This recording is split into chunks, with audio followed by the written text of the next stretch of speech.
বৈষম্য বিরোধী ছাত্র আন্দোলনের পূর্ব ঘোষিত কর্মসূচি অনুযায়ী রাজধানীর রামপুরার যে ইস্ট ওয়েস্ট বিশ্ববিদ্যালয়, সেই বিশ্ববিদ্যালয়ের প্রধান গেটে শিক্ষার্থীরা জড়ো হয়েছেন। এই বিশ্ববিদ্যালয় এবং আশপাশের আরও কয়েকটি বিশ্ববিদ্যালয়ের শিক্ষার্থীদের এখানে আমরা জড়ো হতে দেখেছি। তারা এই প্রধান গেটের সামনে যে রাস্তা, সেখানে বিক্ষোভ সমাবেশ এবং মিছিল স্লোগান দিচ্ছেন। সেখানে এই আন্দোলনে যারা এখানে যুক্ত আছেন তারা বক্তব্য দিচ্ছেন এবং কিছু অভিভাবককেও এখানে আমরা বক্তব্য দিতে দেখেছি। শিক্ষার্থীদের যে দাবি 9 দফার, সেটি বাস্তবায়ন না হওয়া পর্যন্ত তারা তাদের আন্দোলন থামাতে কোনোভাবেই রাজি নয়। অন্যদিকে পুলিশকে আমরা দেখেছি আফতাবনগরের গেটের কাছে, অর্থাৎ রামপুরা প্রধান সড়ক থেকে আফতাবনগরে যে রাস্তাটি ঢুকেছে সেখানে অর্ধশতাধিক পুলিশ অবস্থান নিয়েছে। এখনও এখানে কোনো ধরনের বিশৃঙ্খল অবস্থা তৈরি হয়নি। এর বাইরে এই আফতাবনগরের একটি সড়ক এই মুহূর্তে একটি রাস্তা বন্ধ আছে, বিপরীত দিকে রাস্তাটিতে গাড়ি চলাচল আছে, আর রামপুরার প্রধান সড়কে গাড়ি চলাচল আছে। মোটামুটি জনজীবন স্বাভাবিক আছে। তবে এখানে শিক্ষার্থীরা একটু পরপর বিভিন্ন জায়গা থেকে আসবার কারণে তাদের জমায়েত বড় হচ্ছে। সব কিছু মিলিয়ে যেটি বলা যায় যে এখন পর্যন্ত পরিস্থিতি শান্ত আছে। তবে শিক্ষার্থীদের কথা হলো তারা কোনো ধরনের সহিংসতায় কিংবা তারা কোনো নাশকতায় জড়িত নয়। তারা তাদের যে আন্দোলন এবং যে তাদের যে দাবি, সেই দাবির বাস্তবায়নে শান্তিপূর্ণ কর্মসূচি তারা বাস্তবায়ন করতে চায়।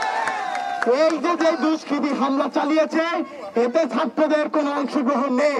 আমি স্পষ্ট বলে দিতে চাই, কোন ছাত্র নৃশংসতা, কোন হত্যাকাণ্ডের সাথে জড়িত নয়। অন্যদিকে পুলিশও একই কথা বলছে, যদি শিক্ষার্থী কোনো ধরনের তাদের দিক থেকে অস্থিরতা তৈরি না হয়, তারাও নমনীয়ভাবে আজকের এই তাদের যে কর্মসূচি, সেই কর্মসূচিতে নিরাপত্তা দেবে। ঢাকা বিশ্ববিদ্যালয় এলাকার সার্বিক পরিস্থিতি জানাতে যুক্ত হচ্ছেন শামীমা সুলতানা।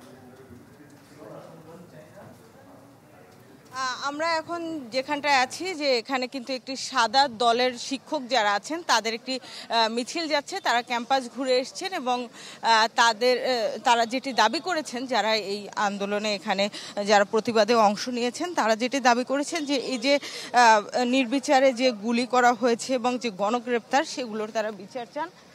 সেজন্য কিন্তু তারা এই মিছিলটি করছেন এবং মিছিল নিয়ে তারা ক্যাম্পাস প্রদক্ষিণ করছেন। আর সকাল থেকে আমরা ঢাকা বিশ্ববিদ্যালয় এলাকায় দেখেছি যে শাহবাগে অভিভাবকরা দাঁড়িয়েছিলেন। তারাও এই গণগ্রেপ্তার এবং শিক্ষার্থীদের উপর গুলি চালানো কিংবা যেসব সাধারণ শিশু মারা গেছে তাদের হত্যার বিচার চেয়ে তারা সে বিচার দাবি করেছেন। এবং আমরা অপরাজেয় বাংলায় দেখেছি নীল দলের শিক্ষক যারা আছেন তারা দাঁড়িয়েছেন। তারা যেটি বলেছেন যে এই যে ঘটনা চলছে, এখন যে একটা অস্থিরতা চলছে, তার যেন একটা সুষ্ঠু সমাধান আসে।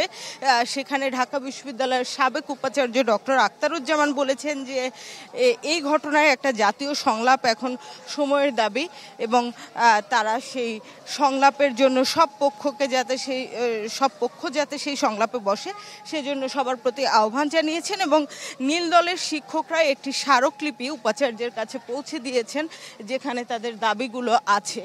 আর এছাড়া আমরা শহীদ মিনার এলাকায় দেখেছি, সেখানে যারা শিক্ষক, যারা ডাক্তার আছেন এবং ডাক্তারদের মধ্যে যারা শিক্ষক আছেন, যারা নার্সিং কলেজের শিক্ষক এবং এই যে যারা বিভিন্ন হাসপাতালগুলোতে চিকিৎসা দেন এবং যারা রোগীদের সেবা দেন, নার্সিং এবং চিকিৎসক, দুই ধরনের প্রফেশনের মানুষ, তারা কিন্তু গিয়ে জড়ো হয়েছিলেন এবং তারা সেই শহীদ মিনারে জড়ো হয়ে তারাও বলেছেন যে এই যে ঘটনাগুলো ঘটছে, এটির জন্য তারা সরকারের দৃষ্টি আকর্ষণ করেছেন যাতে এর একটি সুষ্ঠু সমাধান হয় এবং দ্রুতই যাতে সেই সমাধানটা হয়, সেজন্য উদ্যোগ নেওয়ার জন্য তারা সরকারকে বলেছেন এবং অনুরোধ করেছেন তারা।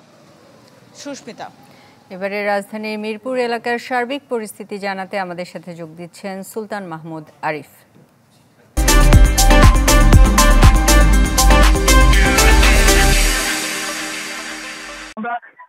রাজধানী উপলক্ষে আমরা রাজধানীর গোলচত্বর, রাজধানীর মিরপুর গোলচত্বর, এই জায়গাটিতে আমরা দেখেছি যে শিক্ষার্থীরা ঠিক এখানে একত্রিত হয়েছেন এবং তারা তাদের যে 9 দফা দাবি রয়েছে, সেই 9 দফা দাবি সেই 9 দফা দাবি তারা উপস্থাপন করছেন এবং তারা বলছেন যে তাদের যে দাবিগুলো রয়েছে, সেই দাবিগুলো যতক্ষণ পর্যন্ত বাস্তবায়িত না হবে, অর্থাৎ তাদের দাবিগুলো পূরণ না করা হবে, ততক্ষণ পর্যন্ত তাদের যে চলমান আন্দোলন, সেই আন্দোলন তারা চালিয়ে যাবেন।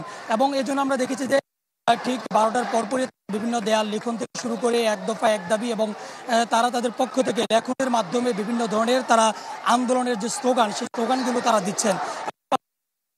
তাদের দাবি যতক্ষণ আদায় না হবে ততক্ষণ পর্যন্ত তারা রাজপথে থাকবে, এবং সে রাজপথে থাকার যে চিত্র, সেই চিত্রটি যতই দিন গড়াচ্ছে ততই কিন্তু বৃদ্ধি পাচ্ছে, সময় গড়াচ্ছে ততই বৃদ্ধি পাচ্ছে। শিক্ষার্থীরা জড়ো হচ্ছেন, তারা বিভিন্ন ধরনের স্লোগান দিচ্ছেন, বিভিন্ন শিক্ষা প্রতিষ্ঠান থেকে এখানে একত্রিত হচ্ছেন।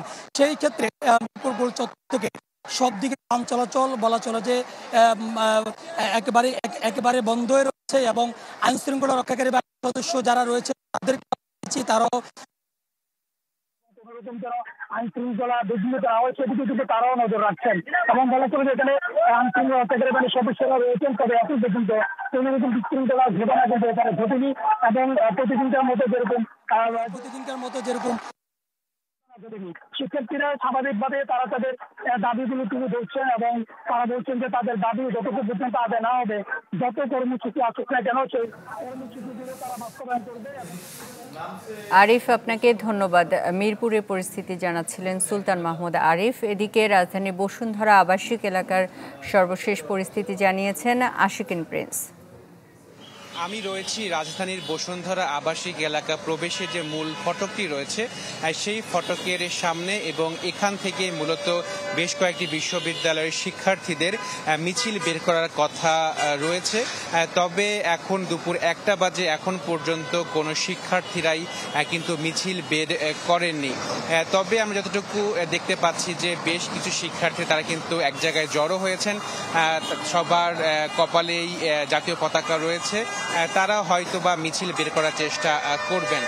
তবে এই মিছিলকে ঘিরে যাতে কোনো ধরনের অপ্রীতিকর ঘটনা না ঘটে সে কারণে পুলিশের পক্ষ থেকে নিরাপত্তামূলক ব্যবস্থা নেওয়া হয়েছে।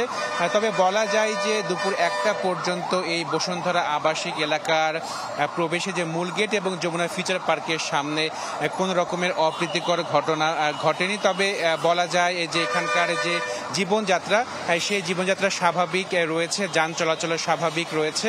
এখন পর্যন্ত কোনো রকমের অপ্রীতিকর ঘটনার তথ্য আমাদের কাছে নেই। তবে পরিস্থিতি নিয়ন্ত্রণে রাখতে আইনশৃঙ্খলা বাহিনীর পক্ষ থেকে সব ধরনের ব্যবস্থা নেওয়া হয়েছে।